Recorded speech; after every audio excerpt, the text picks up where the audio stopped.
Masih bersama saya Rizka Devi dalam Kompas Aceh. Saudara Panglima Kodam Iskandar Muda memberikan kejutan berupa hadiah umroh kepada 5 orang babinsa terbaik yang telah bekerja keras, disiplin dan berdedikasi tinggi serta mendapatkan dukungan keluarga dalam menjalankan tugas mereka sebagai babinsa.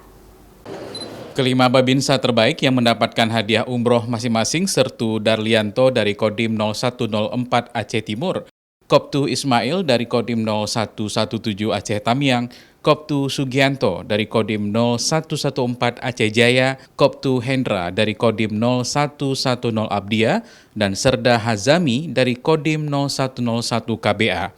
Kelima babinsa terbaik ini telah bekerja keras dan berdedikasi mengabdi kepada masyarakat di desa binaan mereka.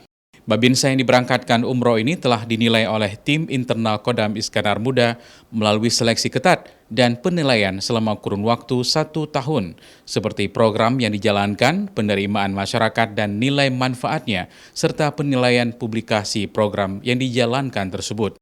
Mereka ini memberikan kontribusi di wilayahnya, di daerahnya, di desanya, ya, dalam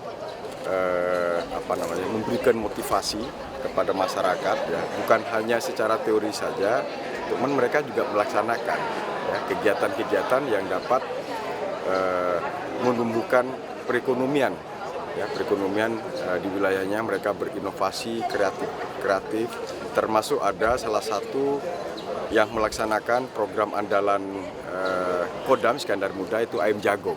Alhamdulillah sekali kami berlima mendapatkan hadiah umrah ini, hadiah yang tidak kami sangka-sangka.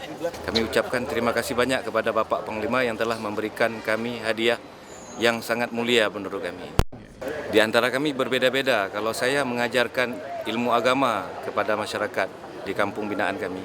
Pangdam Iskandar Muda menegaskan pemberian hadiah umroh bagi para pemenang Babinsa Award ini adalah penghargaan kepada prajurit yang telah mengabdi kepada masyarakat dan menjadi motivasi bagi para babinsa-babinsa lain untuk selalu bekerja keras, disiplin, dan berdedikasi pada institusi dan masyarakat.